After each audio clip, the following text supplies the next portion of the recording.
주의 사자가 빌립에게 말하여 이르되 일어나서 남쪽으로 향하여 예루살렘에서 가사로 내려가는 길까지 가라 하니 그 길은 광야라. 일어나 가서 보니 에디오피아 사람 곧 에디오피아 여왕 간다게의 모든 국고를 맡은 관리인 네시가 예배하러 예루살렘에 왔다가 돌아가는데 수레를 타고 선지자 이사야의 글을 읽더라.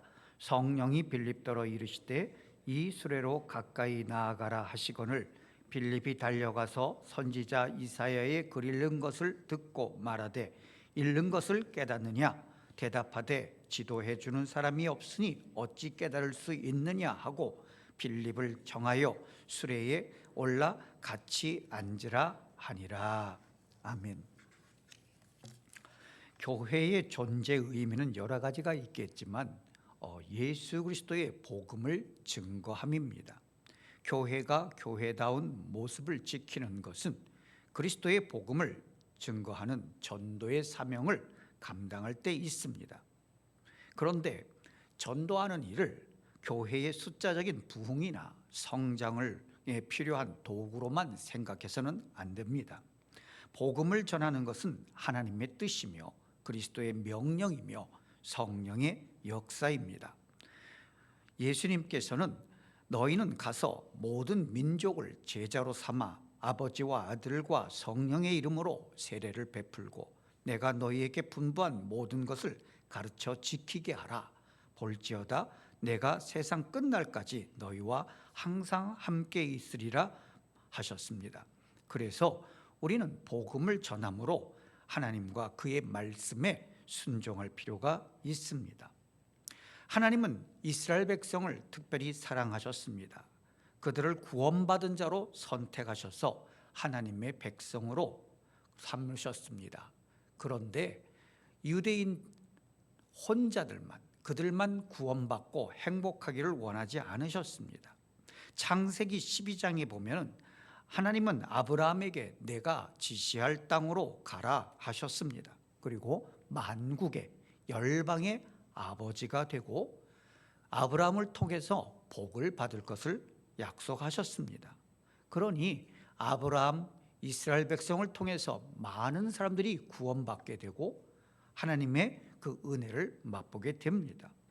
구약 이스라엘 역할은 자신들이 행복하는 것으로 끝나는 것이 아니라 구원받는 것으로 끝나는 것이 아니라 이스라엘 백성들이 복음을 전도하고 선교적 사명을 감당하라는 겁니다. 이는 예수님 시대에도 마찬가지였습니다. 복음을 들고 땅끝까지 가라 하는 명령을 예수님께서 제자들에게 주셨습니다. 신앙은 내가 구원받는 것뿐만 아니라 그리스도의 복음을 가지고 세상에 증거하는 것을 말합니다. 생명력 있는 교회는 모여서 예배하고 흩어져 그리고 복음을 전하게 됩니다. 예수님의 부활 승천 이후 복음을 전하라는 예수님의 명령을 초대교회인 예루살렘 교회는 즉시 실천하지 않았습니다. 오순절에 성령이 임한 사건 이후에 사도행전 6장까지는 예루살렘 교회는 아무런 조치를 행하지 않습니다. 그저 성장하는 일에만 힘썼습니다. 그리고 나서 후에 7장에서 예루살렘 교회가 박해가 시작되고 사도들을 제외한 모든 성도들이 흩어져서 복음을 전하게 되는 모습을 봅니다. 우리가 부흥하고 성장하고 교회 규모를 키우는 것 중요합니다. 하지만 하나님께서는 제자들이 흩어져서 복음을 증거하는 일에 힘쓸 필요가 있음을 강조하고 있습니다. 여기서 우리가 생각해 볼 것은 하나님의 명령에 불순종할 때 하나님께서는 강제적으로라도 사명을 감당하게 한다는 겁니다. 그때에는 고난과 시련, 순교자도 생길 수가 있습니다. 창세기 11장에 보면은 흩어지라는 명령을 거부하고 높은 탑을 쌓던 사람들을 언어를 다르게 해서 흩어버린 바벨 사건이 있음을 우리는 압니다. 예루살렘 교회가 사도들과 제자들의 기도로 성령의 충만함으로 성장하였습니다. 하지만 예루살렘과 사마리아와 땅끝까지 복음을 전하라. 그런 주님의 명령을 실천함도 중요합니다. 그래서 오늘 본문 말씀은 예루살렘 교회의 핍박을 피해서 빌립이 사마리아 지방으로 가서 교회를 세웠습니다. 그리고는 성령께서 주의 사자가 빌립에게 다시 나아가라고 가르칩니다. 그때에 에디오피아 여왕 간다게의 국고를 맡은 내시를 구원하게 되는 사건입니다. 이 에디오피아 여왕 간다게의 국고를 맡은 내시는 마침 예루살렘에서 예배를 하고 고향으로 돌아가는 중에 이사야 선지자의 글을 읽고 있었습니다. 그러니 그가 얼마나 하나님과 그 말씀에 관심을 두었는가, 사랑했는가를 우리는 알 수 있습니다. 그때에 빌립이 가서 그에게 잘 가르쳐 줍니다. 그리고는 세례를 받게 되는 걸 봅니다. 여기서 먼저 우리는 빌립의 순종을 보게 됩니다. 빌립은 주의 사자 성령의 인도하심을 따라 순종한 사람입니다. 우리가 신앙생활하면서 마음에 감동이 올 때가 있습니다. 하나님 말씀해 주십시오. 성령께서 인도해 달라고 기도하면서 우리 마음에 감동이 오는데 그 말씀에, 그 감동에 순종하십니까? 이런 일을 하면 하나님이 싫어할 것을 알면서도 내 생각대로 하고 하나님의 뜻을 거역하고 있지는 않습니까? 말씀을 듣고 우리가 깨닫는 것이 중요합니다. 그 깨달음을 따라 행하는 것은 더 중요하다는 겁니다. 내가 복음을 전하면은 하나님께서 함께 하시고 능력으로 저 사람들을 구원케 하십니다. 그런데 저 사람이 복음을 듣지 않을까 봐, 또 싫어할까 봐, 또 나에게 해를 끼칠까 봐 말하지 않으므로 그들의 영혼을 망하게 하고 있지는 않습니까? 빌립이 사마리아에 가서 교회를 세웠습니다. 한창 성장하고 있을 때 그것을 떠난다는 것은 결코 쉬운 일이 아닙니다. 그가 누릴 영광을 벗어나 하나님의 뜻대로 알지 못하는 광야로 가라는 명령은 순종하기가 어렵습니다. 하지만 빌립은 성령의 인도하심에 순종합니다. 하나님의 생각은 우리의 생각과는 다릅니다. 하나님의 길은 우리의 길과 다릅니다. 하나님의 생각이 옳고 하나님의 길이 바르다면 우리는 순종해야 합니다. 대부분 사람들은요, 남의 시선에 민감하게 반응합니다. 남들이 나를 어떻게 볼까? 어떻게 생각할까에 신경 씁니다. 그러면서 내 마음을 닫아버리고 또 상처받고 그렇게 살아갑니다. 남들이 칭찬해 주면 좋아하고 인정해 주면 열심히 합니다. 그런데 남들이 무시하고 힘들어하는 일은 소홀히 합니다.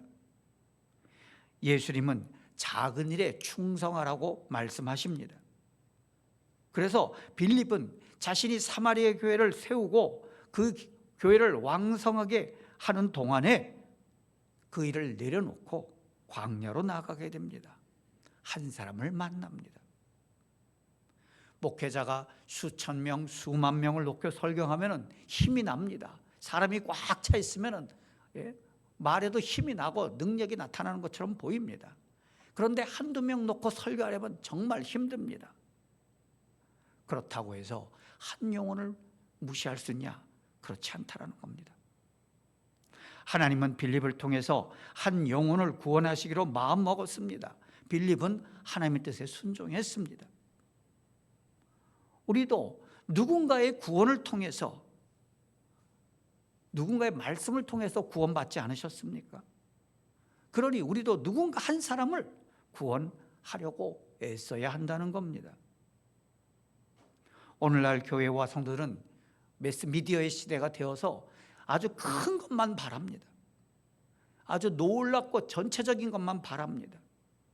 그러나 우리 복음은요, 한 사람을 통해서 시작되는 겁니다.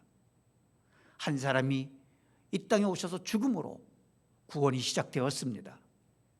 누군가 나에게 복음을 전함으로 내가 예수를 믿게 되었습니다. 그리고 천하보다 귀한 생명이라는 것을 생각한다면 그 어떤 사람, 나이, 인종, 지식, 유무, 부귀, 귀천을 따지지 말고 구원의 복음을 전하라는 겁니다. 예수님은 99마리의 양을 두고 한 마리의 양을 찾으러 다니셨습니다. 산술적으로는 잃어버린 한 마리 양보다는 99마리 양이 더 가치가 있습니다. 그런데 예수님은 한 마리 양도 무시하지 말고 관심을 두고 찾을 것을 말씀하셨습니다.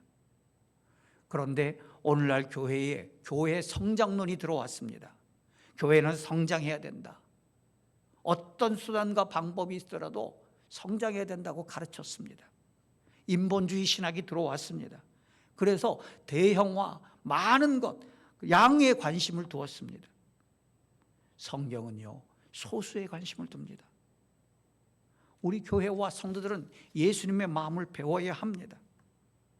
한 영혼을 사랑하고 한 사람을 복음을 전하고 한 사람을 구원하는 일에 힘써야 합니다.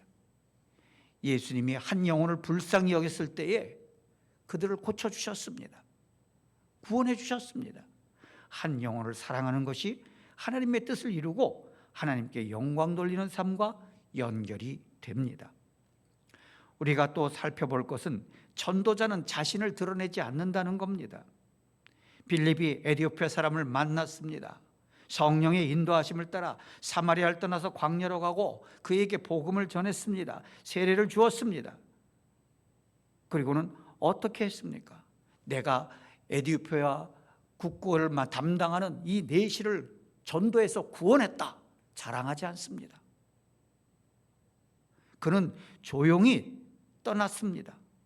39절과 40절에 보면은 주의 영의 인도하심을 따라 그를 떠나 아수도와 여러 성으로 복음을 전하는 모습을 보게 됩니다. 그러니까 빌립은 자신이 할 일을 마치고는 드러내지 않고 또 다른 곳에 가서 사역을 했던 겁니다. 우리가 주님의 몸된 교회를 위해서 일을 할 때 자기 중심적으로 생각하는 사람들을 만나게 됩니다.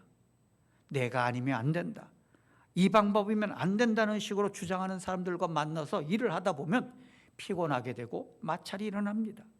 이런 사람은 하나님의 영광보다는 사람의 이름을 더 드러내기 원하는 사람입니다.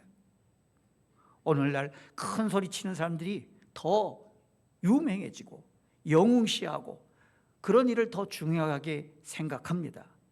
묵묵히 구석에서 작은 일을 하는 자들은 무시하는 경우가 많습니다. 우리는 사람의 시선이 아니라 하나님의 시선에 마음을 두어야 합니다. 하나님이 알아주시는 것으로 만족하고 기쁨을 얻어야 합니다. 누가복음 16장 10절에 지극히 작은 것에 충성된 자는 큰 것에도 충성되고 지극히 작은 것에 불의한 자는 큰 것에도 불의하니라 라고 말씀합니다. 또 누가복음 17장 10절에 이와 같이 너희도 명령받은 것을 다 행한 후에 이르기를 우리는 무익한 종이라 우리가 하여야 할 일을 한 것뿐이라 할지니라 라고 말씀합니다. 그러니 우리는 작은 것에 충성하시고 또 의로운 길을 선택하시고 주님의 일을 한 후에 내가 잘났네, 내가 능력 있네, 그것이 아니라 내가 할 일을 다 했습니다 라고 겸손하게 말해야 될 줄로 압니다. 칼빈은 하나님이여 영혼을 불쌍히 여기는 마음을 주소서라고 기도했습니다. 우리는 하나님의 형상인 인간을 귀하게 여겨야 합니다. 하나님을 사랑하는 자는 사람을 사랑합니다. 사람을 사랑하지 못하는 자는 하나님을 사랑하지 못합니다. 요한일서 3장 10절에 보면 그 형제를 사랑하지 아니하는 자는 하나님께 속하지 아니하느니라 라고 말씀합니다. 내가 예수를 믿고 구원받은 것처럼 아직 믿지 못한 자들에게 예수님을 소개해서 구원받게 해야 합니다. 이런 일에 내 자신을 드러내는 것이 아닙니다. 내 자신의 이야기를 하는 게 아닙니다. 하나님의 말씀을 증거할 것이고 예수님을 진실하게 소개하는 것이 중요합니다. 성령의 인도하심으로 시작하고 일을 마친 후에 자기는 조용히 사라지고 하나님만 영광을 받으셔야 합니다. 우리는 하나님의 도구요, 하나님의 일꾼입니다. 하나님만이 전도의 주체가 되셔야 합니다. 모든 시간은 하나님의 구속과 섭리와 계획 속에 있습니다. 우리 일생에 일어나는 작은 일들이 하나님의 거룩한 구원의 역사입니다.